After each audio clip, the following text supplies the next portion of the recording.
阪神尼崎駅、東の大物と西の出屋敷の間、つまりこの阪神尼崎駅周辺が尼崎の歴史的な中心部になります。近世の城下町にして近代の工業都市、そして現代のゴッサムシティ、尼崎です。田辺聖子、乳母盛り。尼崎は不思議な町である。取り留めのない町で、特徴はと言われても口ごもってしまう。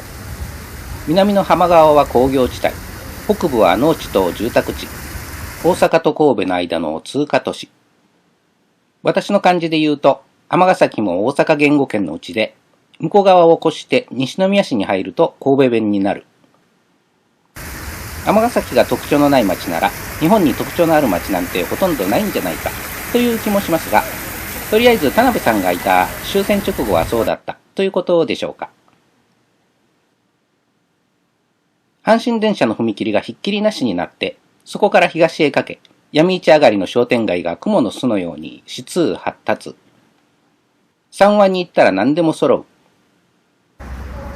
ということで今回は阪神尼崎駅周辺の中央商店街と三和市場を中心に回ります。中央商店街。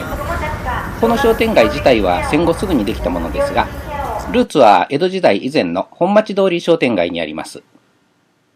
昔はこっちの本町通りが尼崎の中心街でした。東町と西町の商店街がつながって全長2キロに及び、神戸と大阪の間、いわゆる阪神間では最大の繁華街だったそうです。辰巳橋。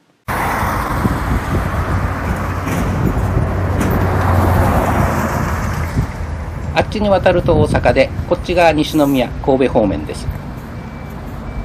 この阪神高速3号線、国道43号線沿いが昔の中心街、本町通りです。今は昔の面影はほとんど消え去っています。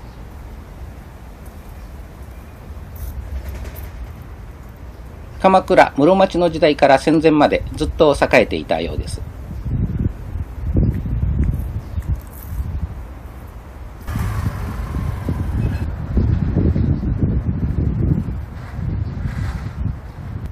江戸時代の家が一軒奇跡的に残っています。当時はこんな立派な家が通り沿いにいっぱい立ち並んでいたんでしょう。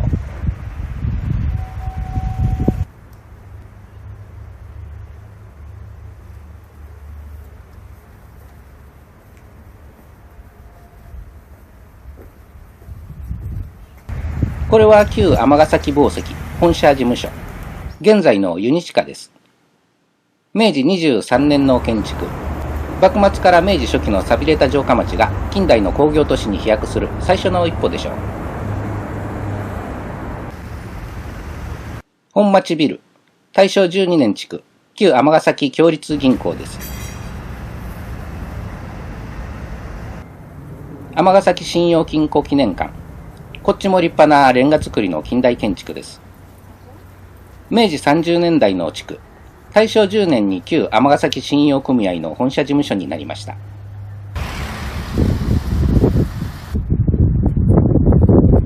商店街東側はこの桜井神社付近まで広がっていたそうです。すぐ近くの日の出飴。多分唯一昔の場所に残った店じゃないかと思われます。明治11年の創業、水飴のお店です。もち米を発酵させて作られていて、砂糖を一切使っていないんだそうです。喉に良いということでお客さんには著名な歌手や話し家さんもいるそうです。尼崎の老舗の一つです。本町通り商店街は対米戦争の時代、昭和20年に防空緑地を設けるために商店街の南側部分が撤去されて、さらにその後の空襲で完全に消滅。焼け野原にポツンと商店街復興建設地の標柱が立っています。しかしここに商店街が復興することはありませんでした。跡地は国道43号線になり、生き残った店の多くはこっちに引っ越してきて、昭和21年11月、中央商店街ができました。場所は変わりましたが、歴史的には最も古くから続く商店街と言えるかもしれません。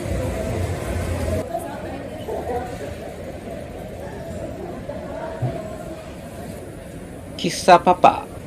この辺は昭和レトロ喫茶店の宝庫でもあります。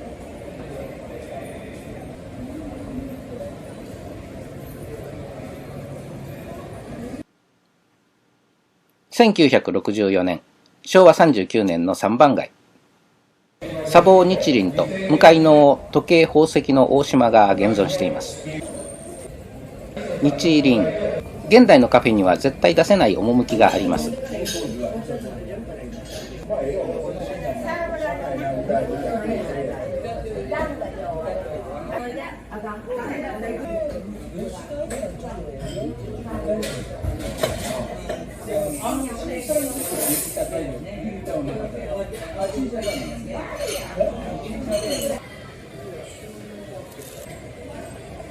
7、80年代ぐらいの雰囲気のラセーヌ。なんだか宝塚っぽい名前です。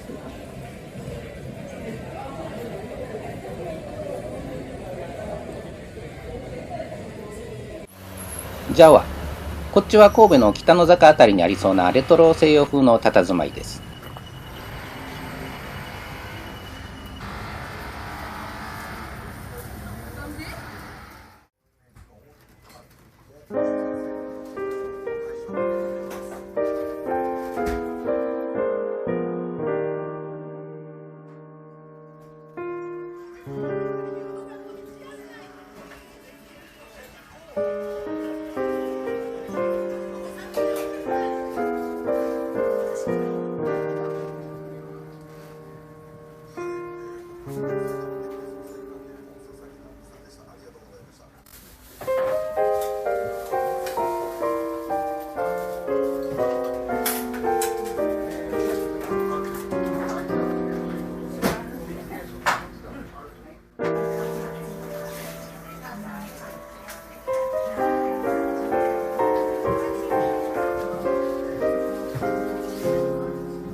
ここは大観。なんと日本最古のラーメン屋だそうです。ラーメン好きな人には有名なのかもしれませんが、私は今回初めて知りました。大正元年、旧外国人居留地で創業。ラーメンの呼び方としては、品そばとラーメンの真ん中、中華そばの時代です。あと、当時の場所がちょっとすごいです。旧居留地の66番地。今はこんな感じです。町のラーメン屋としてはめちゃくちゃ場違いな感じです。もしかしたら南京町の中国人や旧居留地の西洋人が食べに来たこともあったんじゃないでしょうか。当時の彼らのラーメン表もちょっと聞いてみたい気がします。大正時代から続いているラーメン。普通の醤油味よりずっと濃厚な感じがありました。創業時から継ぎ足しで受け継がれたタレが使われているそうです。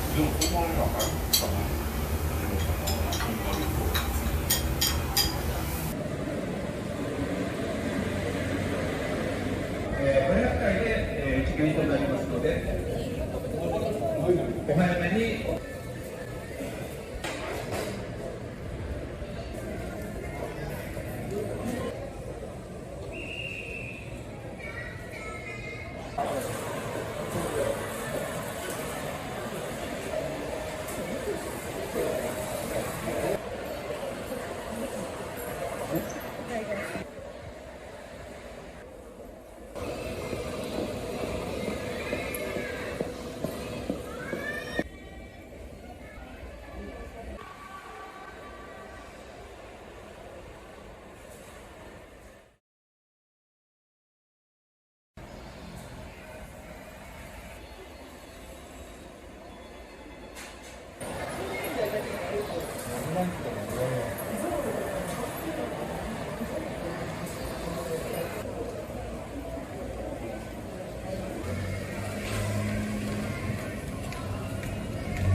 イカ天2枚。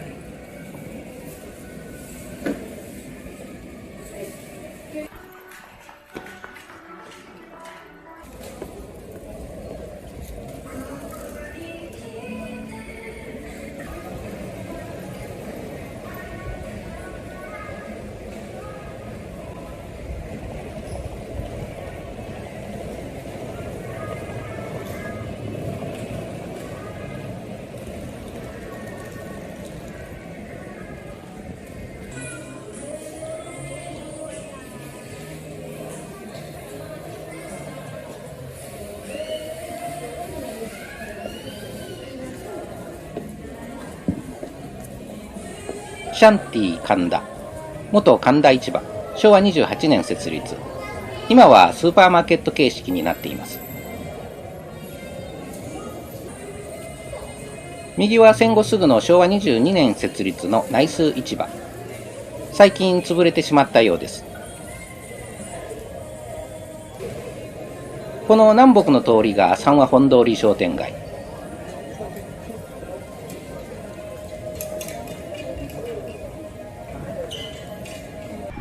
こっちが内水市場の反対側の入り口。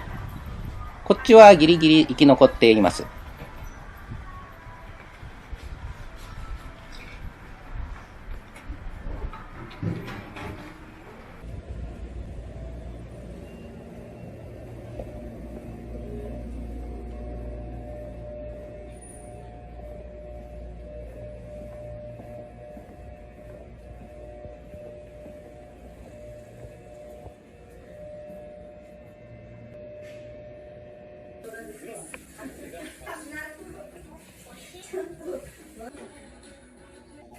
月曜メンバーの皆さん米をくださるんでね、まさに売るほどあります。私の家の食品庫にはと話しました。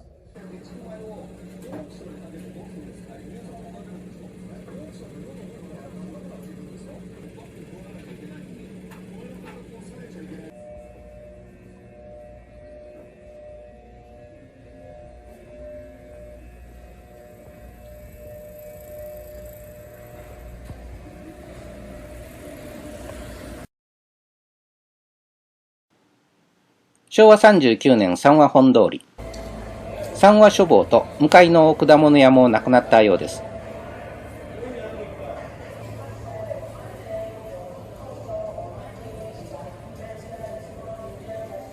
この辺りの商店街を全部まとめて三和というそうです。かつてここに来れば何でも揃うと言われた三和です。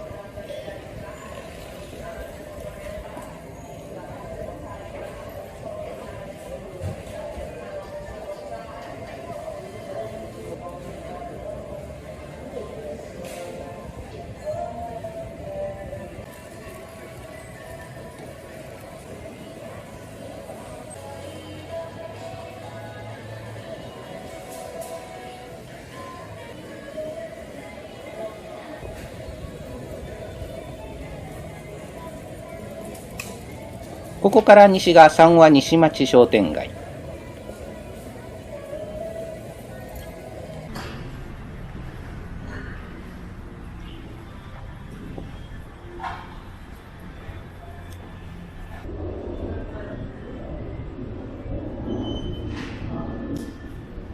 こっちに神波新地の跡地があります。戦後青線と呼ばれていた非合法の風俗街でした。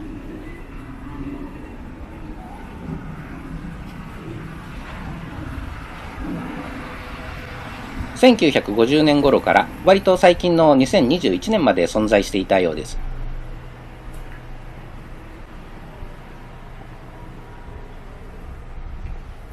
時代の流れとともに衰退して、最終的にはコロナがとどめを刺したんでしょうか。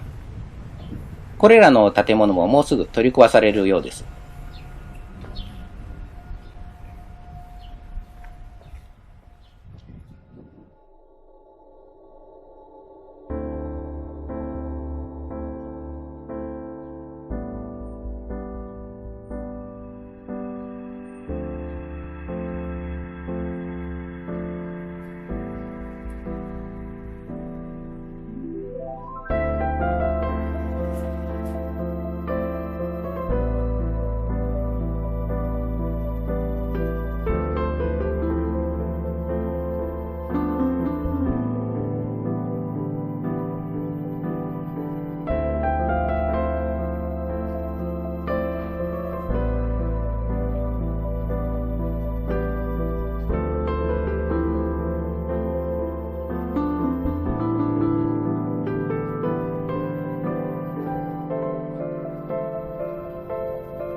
この左の筋は三和栄筋。確かに商店街が蜘蛛の巣のように指数発達です。いろいろありすぎて全部まとめて三和でいいだろうとなるのがわかります。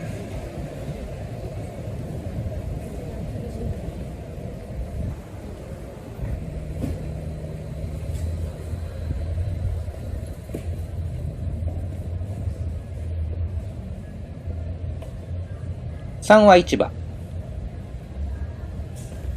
この三和市場は一番歴史が古く、戦後の闇市発祥ではなく、戦前1936年、昭和11年設立の公認市場です。神戸の東灘で2つの市場を成功させたという大川光一さんと他2人の人が協力して立ち上げて、3人の輪を大切にするという意味で三和と名付けたそうです。これがこの辺一帯を指す三和という名称の始まりです。戦前は線路の南側で大いに繁栄した本町商店街に対して、北側ではここが唯一の市場として栄えていたんでしょう。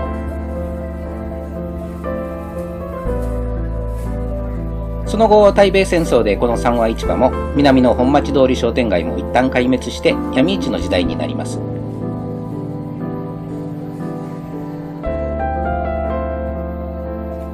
乗車必須の断りあり、婚姻矢のごとしという感じです。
昭和39年の写真。サンロードが前身の新三和の表記になっています。さらに遡ると、昭和23年頃までは三和復興市場と言ったそうです。闇市の時代です。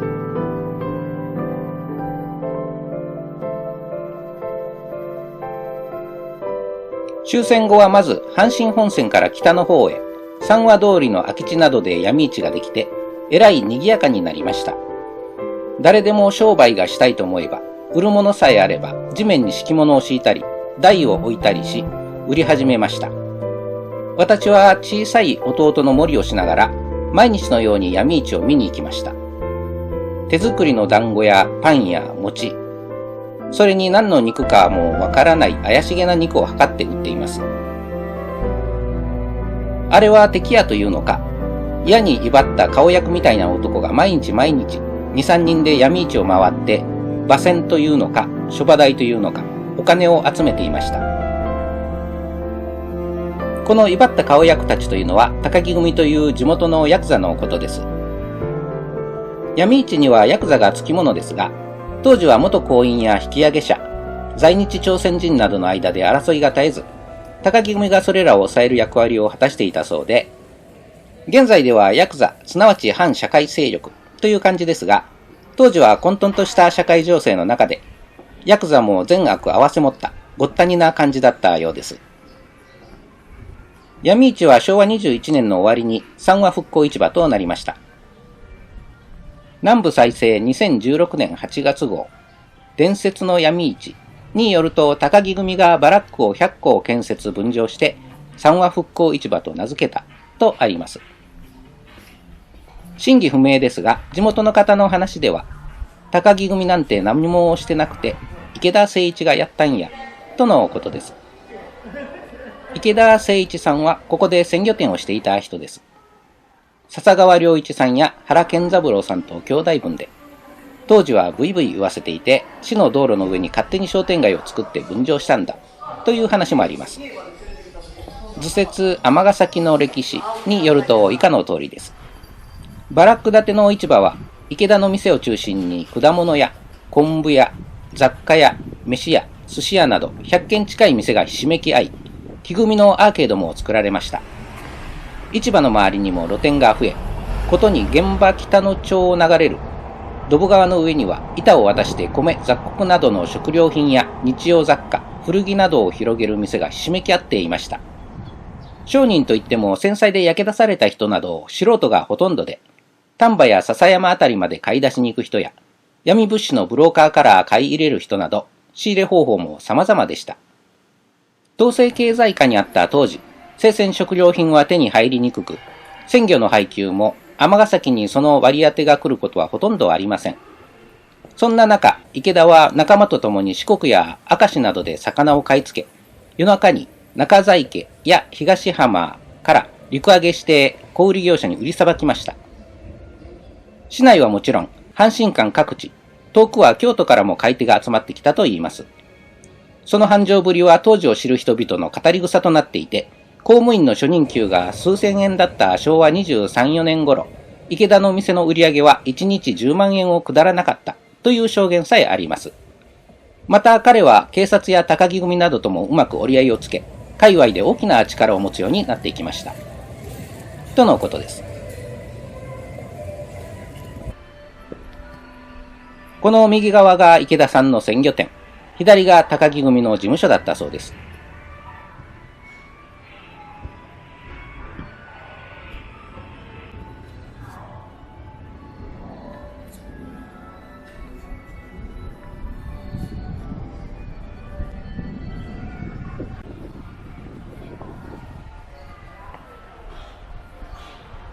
ここに池田さんが建立したという神社があったそうですが、残念ながら現在は取り壊されてしまった後のようです。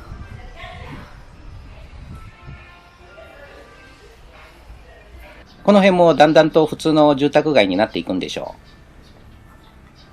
う。順番としては戦後すぐにここ三和に闇市ができ、昭和21年の終わり頃に駅前の方で中央商店街が発足。この闇市も三ロードの前身、三和復興市場となり、続いて戦前の公認市場、三和市場が復活。やがて三和本通り商店街などもできて、という流れのようです。三和復興市場は昭和24年、新三和市場になり、25年に統制経済が解かれると、公設市場に食料品が流通しだして、新三和市場は衣料品中心、三和市場は生鮮食料品中心になっていったということです。闇という扱いだった商人たちも新しい時代に適応していったんでしょう。尼崎市も水路を暗渠化して整備を進めて、水路の上を占有していた商人たちに土地を払い下げていき、昭和26年、三和本通りにすずらん島を設置。昭和29年、アーケードを設置。立派な商店街になっていきました。そこに今のシャンティ神田の前身の神田市場やナイス市場が加わって今見るような姿になっていったようです。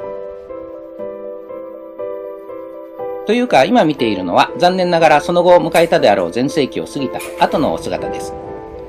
観光地としては今の方が風情があってずっといいんじゃないかという気もしますが、世間的にはこういうところは全然ポピュラーな観光地として認知されないようです。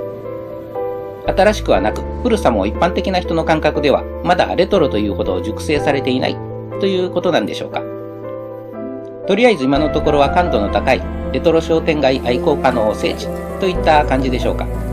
ちなみに近世以前の城は明治初め頃の廃城令から国宝に認定され始める昭和初めまでがざっくり70年ぐらいなので、昭和の商店街も仮に全盛期が1970年頃だとすると2040年頃まで待てば再評価が始まって大人気になるでしょう。知らんけど。ということで尼崎中心部のレトロな商店街でした。